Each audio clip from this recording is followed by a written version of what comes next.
there for a reason. And actually, having been a company trainer for the past, it's nearly 3 or 4 years, it's incredible the amount of work they actually put into it to really get it right. They're constantly tweaking it, and they're always getting advice from leaders within the network to make it top notch. So I would say, as much as you can, stick to that company training, because it's there for a reason, because it works. But I think what you can do, and this is what I've always done, is take bits from leaders that suit you and don't try and imitate other people. Because, you can go and see Jimmy Chapman recruiting masterclass, absolutely incredible. But if you're nothing like Jimmy, like I'm not like Jimmy at all, I can't go out and be like Jimmy Chapman. But what I can do is take some of the things that I think that are absolutely brilliant, that will work for me, and then use them in my business. So that would be my top tip to people, if you're new, would be to really follow the leaders, go to the training, see what they're all doing, but rather than trying to then imitate other people, just pick the things that you think will suit you.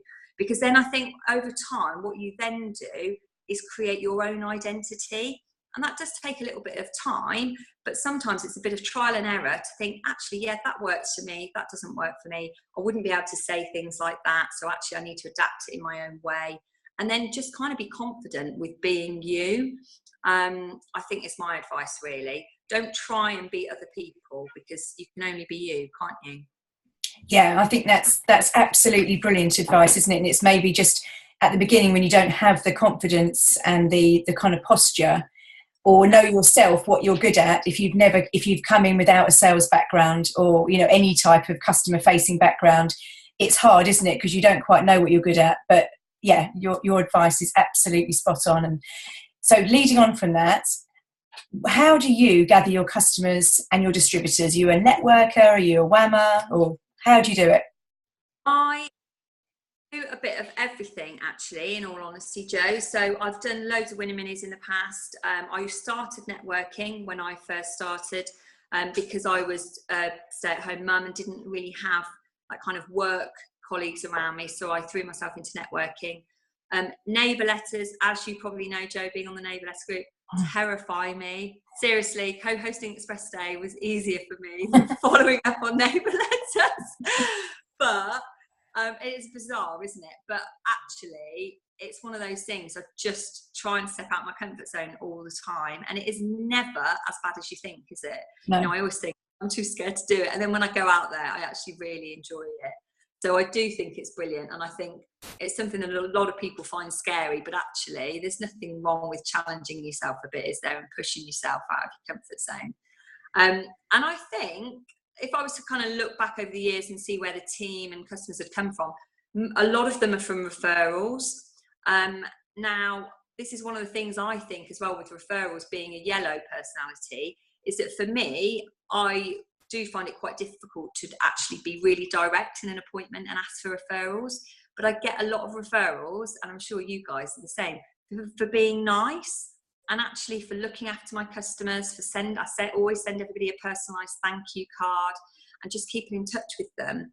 And so I think that is a really, really great way of getting referrals. And it's really simple, but actually, if you're really lovely, then you become referable, don't you?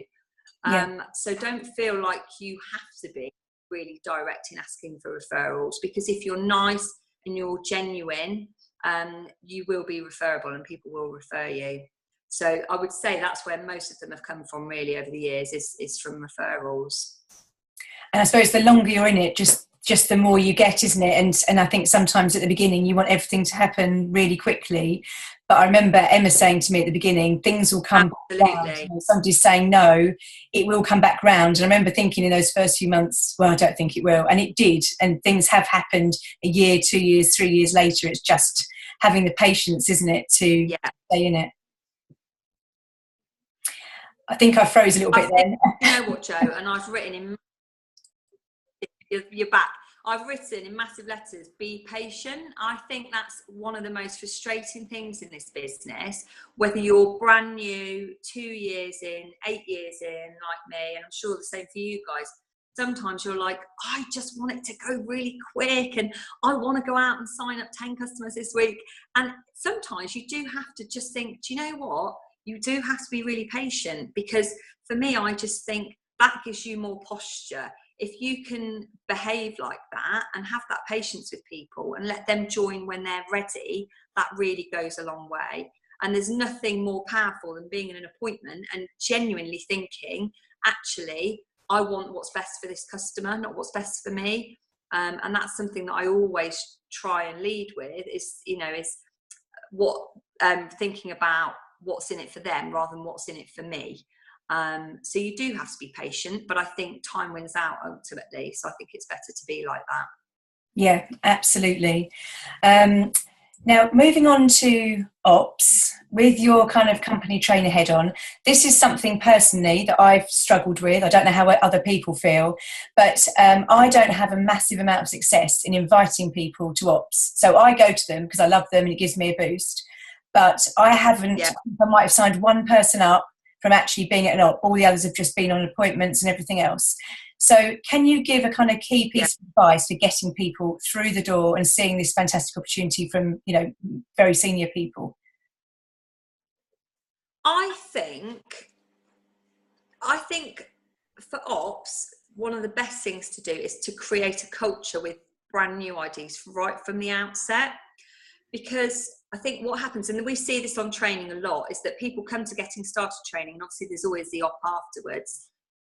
9 times out of 10, most people in the room don't even know that there's a presentation in the evening. Now, one tip is to say to people when they join your team, listen, your training is going to be from 1 until 9 o'clock. Okay, so you will need the whole day, but you'll get time in between for some dinner and you can meet some of the team, but kind of setting their expectations right from the outset that actually their first exposure to the business in the training is from 1 till 9. So they've got their training and then they go to the op. And I think that's the best way that you can continue to then create that culture throughout the team. Because if people know right from the outset that actually they need to be at the op every month and they need to bring guests, then I think that really helps. I think what happens is that we all know how brilliant they are, don't we? And we try and get guests there and everything. But actually, if we can get every brand new person and saying to them, listen, every month you need to bring a couple of guests along, and almost making it like that is the norm. That's what you need to do. If they think that's what they need to do every month, that's what people do every month.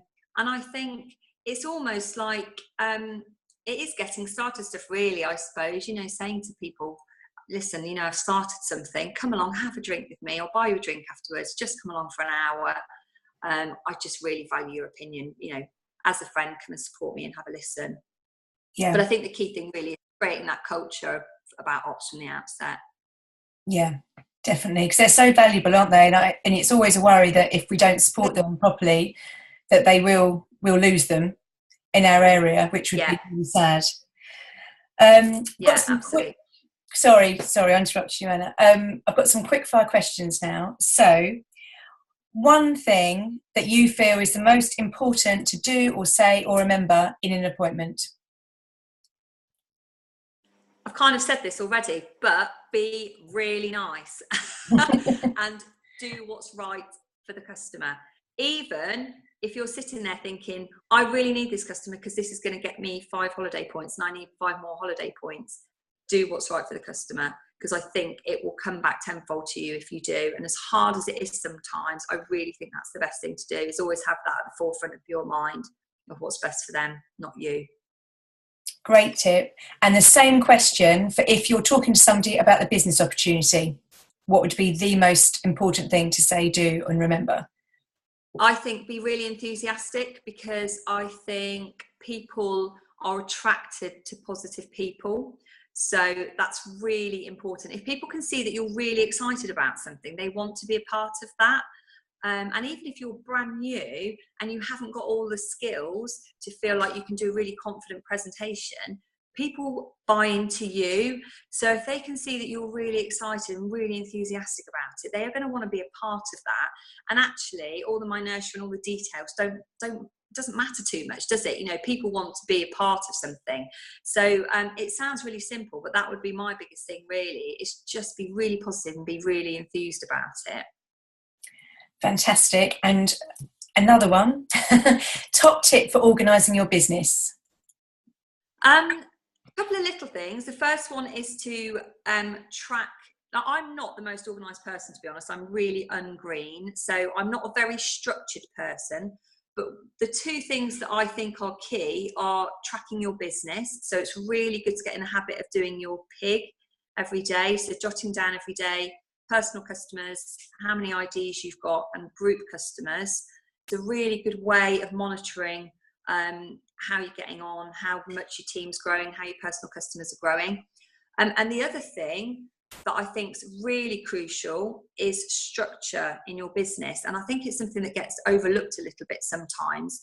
But I think right from the outset, even when you're going for TL, if you can get really good at looking at your structure and using the charts that are provided. I've got my big SGL chart, huge, blown up, laminated in the pantry. It's really helps have something visual. And I think it helps if you can, every step of the way and every promotion you're going for, to really think about the structure all of the time, so that you've got a strong structure, and use your uplines. If you don't know what you're doing, I literally have only about a year ago stopped asking my upline where I should place people when I brought them on board, because I've wanted it to be right. So, don't be afraid to use people in the team, get some advice. Every time you bring a new team member on board, ask for help and say, let's look at my structure. Where do you think I should put them? Because I think if you can do that right from the outset, then you end up with a really strong structure then, not just the numbers. Yeah, that's a fantastic tip, and making it visual as well, isn't it, is a brilliant tip, because it's just looking you in the face every day, isn't it? You understand it and you can see it at a glance. Things aren't going to plan, Anna. What do you do? If you're having a dip and you've lost some customers, you haven't signed up anybody for the new team, how do you keep going? Or is there something that you do? My children are my biggest motivators. They kick me up the backside on a daily basis. So I would say, if you've got children, and I'm sure most people do get their kids involved in the business, but for me, from day one, they have been my biggest driver, because they are constantly on at me about the holidays, or now endless every day. When are we getting the X5? Please, can you hurry up and get to SGL, because we're desperate for 5. So they, for me, massively are the biggest motivators, because I'm doing this business for them. They're only 9 and 10, but they really understand this business so well already. And so, yeah, they're my motivators. They keep me on track. But also, I am very visual, so I love setting goals. I've got loads of vision boards in the house. So actually, if I'm having a bit of a wobble, or I'm feeling a bit like, I don't want to make any calls, I just literally focus on my goals again, and just keep going. Have you decided where you want to go on holiday, or have you not picked one yet? Greece. Oh, fabulous. So have you told your boys? I have, yes. They were Express Day, so I had no choice. I was thinking maybe this year I could get away with not telling them and secretly do it. But no, they were there. So they were like, Mummy, we're going to Greece, aren't we? So I actually had no choice. Yeah, you're like, Peru, I wanted to do Peru. I know, absolutely. But even today, I said to them, I think I'm signing up a new team member today. Pick them up from school. And they were like, did you sign her up? So how many points is that then? Oh, seriously. So because we've just mentioned Express Day, your kind of last question, Anna, what excites you most about the next few years for UW and your business? Wow, I think having had the privilege of being a big part of Express Day absolutely blew my mind. And I've been saying to people, what really hit home for me, they've been saying for the past few months about one team, one dream, and moving forward. And I think it's all very well saying something. It's easy to say that they're going to do that, isn't it? But what I 100% believe is that they are acting on that. And being backstage at Express Day, being a part of that, being with the directors, being completely on a level, there's never been any them and us, has there, with head office. But even more so now, I don't know about you guys, but I just feel like there's been a massive shift it's really exciting. I think Alex is absolutely wonderful. I spent quite a bit of time with the new female director, Debbie, as well, who is incredible. She is massively into girl power, so that's really good. And John Addison as well. You know, we're so privileged, aren't we, that we've got John Addison on board, and I think he's really going to shake things up for us. So I think the next 5 years are just going to be incredible. I really do. Very excited about what's to come for all of us. Fantastic. Anna, thank you so much. I'm sure everyone's taken loads from that. Probably the biggest thing for me is being patient, and that only just comes with time, isn't it? And just being nice to people, isn't it? And thanking them, and things will come back to you. But it's been brilliant to hear from you, and very nice to hear from somebody who's loud and proud to be yellow as well. Yeah. Anna Daffodil May. But before we wrap up, tonight, I'm just going to unmute Emma, because she just reminded me of something when we were sitting at Pizza Tuesday, about how many points you can get for a new ID, which I think can get overlooked when you're going for holidays and you're flat out going for customers. And then Emma reminded me. So Ems, can you just remind us? Yeah, I've just, obviously it's the mind shift now after the announcements of the holidays, and especially the points. I have to put my hands up, and most of you know I've never qualified for a holiday, but now with the recruiting side of things, it's a game changer. When you sign up a Daffy, and then that's 4 points, a Daffy Gold, and then sign them up as an ID, that's another 2 points, so that's 6 points. Help them get qualified, and there's another 3 points, so that's 9 points. Do that twice, there's 18 points. So I have heard through the network, I've got to get some customers, I must get customers for the holiday, I've got to get customers.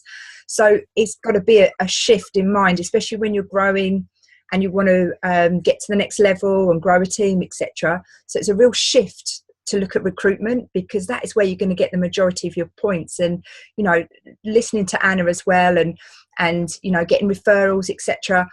I prefer working somebody else's list and going to help them. I'm much more comfortable sitting with somebody else, a new ID, being with their family and friends and helping them, come on board as customers or whatever. So this really now is a game changer for people who are going for the holidays, but also much more so, in a recruiting way and building your team and climbing up the stairway. And again, Deborah, she's on here, I think. Is she still here, Deborah Phillips? Yes. Yeah. So, yeah. And we had a chat the other day, and also I think she brought it down even further. Bottom line, we just got to do appointments. We don't know if we're going to go for an ID or a customer. We just don't know. So as long as we play Joanna, the customer side, the business side, show how the money works, and then it's in their hands. But just be mindful of not going, right, I need to get a customer, because recruiting is lucrative now for these points for a holiday. Yeah, absolutely. Thank you, Em, so much for that. So thank you again, everybody who's been on the call. We've had 22 people on tonight, which is a great turnout. Have a great week, and see you at the next op or the next pizza. Thanks, Anna. Bye. Bye. Thanks, bye.